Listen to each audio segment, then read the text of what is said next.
আসসালামু আলাইকুম বন্ধুরা, বন্দুক এবং গোলাবারুদ নিয়ে আমাদের সবার মনেই কম বেশি আগ্রহ রয়েছে। তাই আজকের পর্বটি সাজিয়েছি শুধুমাত্র বন্দুক এবং গোলাবারুদ নিয়ে কতগুলো এক্সপেরিমেন্ট নিয়ে। তো আর কথা না বাড়িয়ে চলুন শুরু করা যাক আজকের মূল ভিডিও।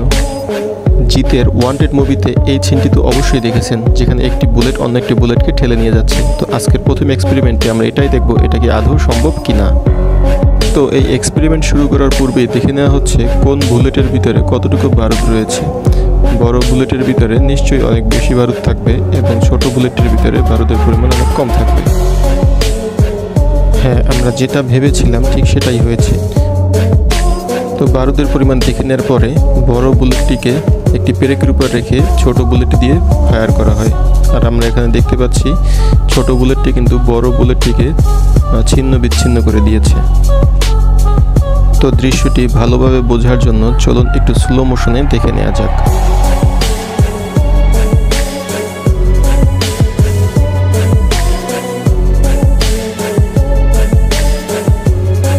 তো এরপরে আমরা দেখব একটি তাজা বুলেটের পিছন দিকে গুলি করলে তখন কি প্রতিক্রিয়া দেখা যায়। এখানে বুলেটটি সম্পূর্ণভাবে ব্লাস্ট হয়ে গিয়েছে। তো পরের ভিডিওতে আমরা দেখব আর একটু বড় বুলেট দিয়ে গুলি করলে তখন কি হয়। আমরা এখানে দেখতে পেলাম যে বুলেটটি কিন্তু সম্পূর্ণভাবে বিধ্বস্ত হয়ে গেছে এবং ছিন্ন বিচ্ছিন্ন হয়ে চারিদিকে ছড়িয়ে গেছে। চলুন আরেকবার একটু জুম করে দেখা যাক।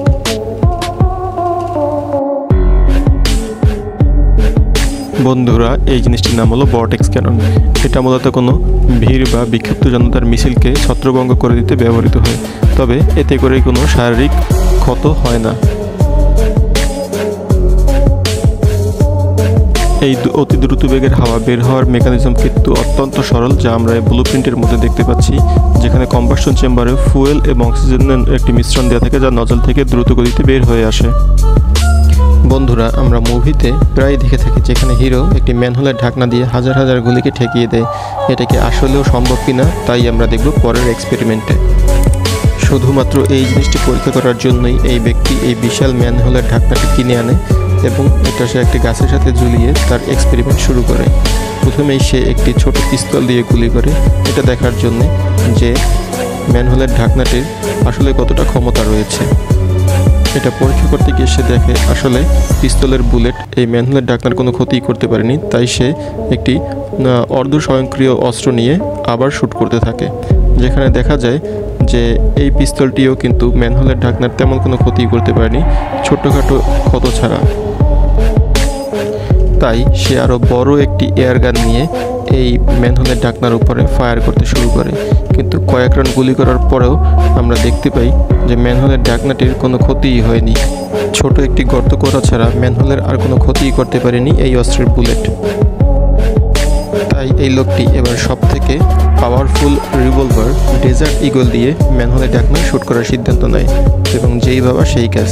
কিন্তু ম্যানহোলের ঢাকনা এবারও জিতে যায় এবং ডেজার্ট ইগলের গুলিও এই ম্যানহোলের ঢাকনার কিছুই করতে পারে না।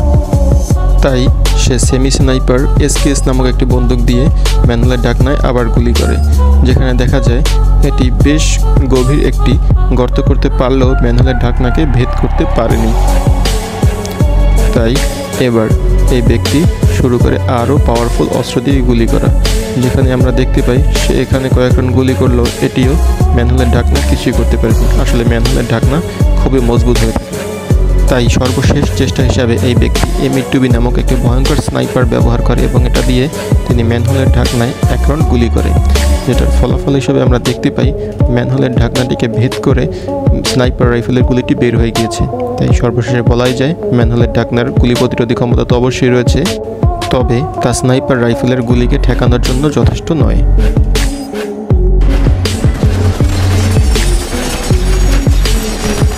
আমাদের মধ্যে অনেকেই রয়েছে যারা বন্দুকের থেকে তরবারিকেই বেশি পছন্দ করি, তাই পরের এক্সপেরিমেন্টে নিয়ে এসেছি শুধুমাত্র তাদের জন্য।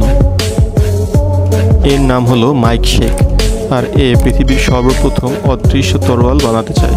এজন্য সে ব্যবহার করতে চলেছে পলিকার্বনেট, যা কিনা পুলিশের রায়ট শিল্ড তৈরিতে ব্যবহৃত হয়। আর এটা এতটাই শক্ত যে একটি স্লেজ হ্যামার দিয়ে আঘাত করার পরেও এর কিছুই হয় না। মাইক এখানে তার তরোয়ালের ব্লুপ্রিন্ট তৈরি করে ফেলে এবং সে অনুযায়ী সে কাজ করা শুরু করে দেয়। এখানে সে একটি গ্রাইন্ডারের সাহায্যে এটাকে কেটে তরোয়ালের রূপ দেয় এবং তরবারি হয়ে গেলে সে এটাকে একটি গ্রাইন্ডারের সাহায্যে তীক্ষ্ণভাবে ধার দিতে শুরু করে, যাতে করে সে মসৃণভাবে কোনো কিছুকে কাটতে পারে এবং দ্রুতই সে ধার দিয়ে তরোয়ালটিকে প্রস্তুত করে ফেলে। তরোয়াল প্রস্তুত হয়ে গেলে মাইক এবার একটি আনারস নিয়ে এর কার্যক্ষমতা পরীক্ষা করার চেষ্টা করে, যেখানে আনারসের হার্ডনেস ছিল 10-এর ভিতরে 1 এবং প্রথম কোপেই সে আনারসটিকে 2 ভাগ করে দেয়।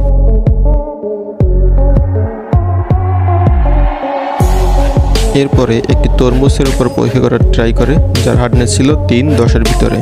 এখানে তরমুজটিও কোনোভাবে 2 ভাগ হয়েই যায়, কিন্তু মসৃণভাবে কাটতে পারে না।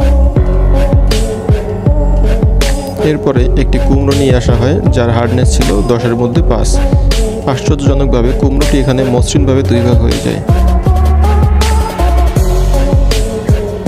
এরপরে মাইক একটি কাঠ নিয়ে আসে, যা হার্ডনেস ছিল 10-এর মধ্যে 7 এবং আশ্চর্যজনকভাবে কাঠটিও এখানে 2 ভাগ হয়ে যায়।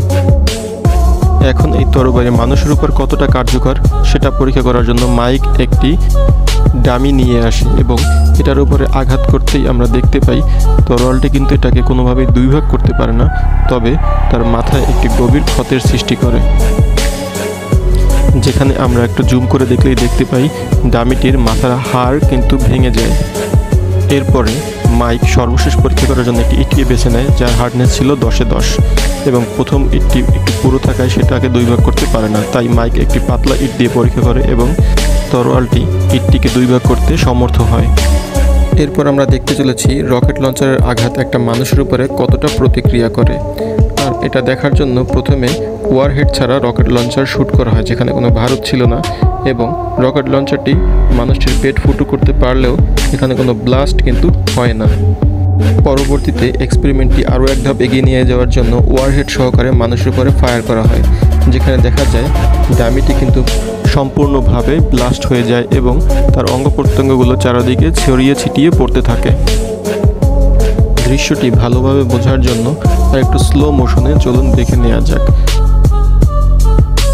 আমরা দেখতে পাচ্ছি এখানে রকেট লঞ্চারটি মানুষটির দিকে ধীরে ধীরে এগিয়ে যাচ্ছে এবং এগোতে এগোতে মানুষটির পেট স্পর্শ করে কিছুটা ভিতরে গিয়ে সম্পূর্ণরূপে ব্লাস্ট হয়ে যায় এবং মানুষটির মাংস, রক্ত, হাড় চারিদিকে ছড়িয়ে ছিটিয়ে যায়। পেছনে থাকা অন্য একটি ডামের দিকে লক্ষ্য করলে আমরা দেখতে পাই বোমার আঘাতে ছিন্ন বিচ্ছিন্ন কংক্রিটের অংশগুলোর আঘাতেই সেই ডামিটি কিন্তু খণ্ড বিখণ্ড হয়ে যায়। তো বন্ধুরা, এই ছিল আজকের ভিডিও।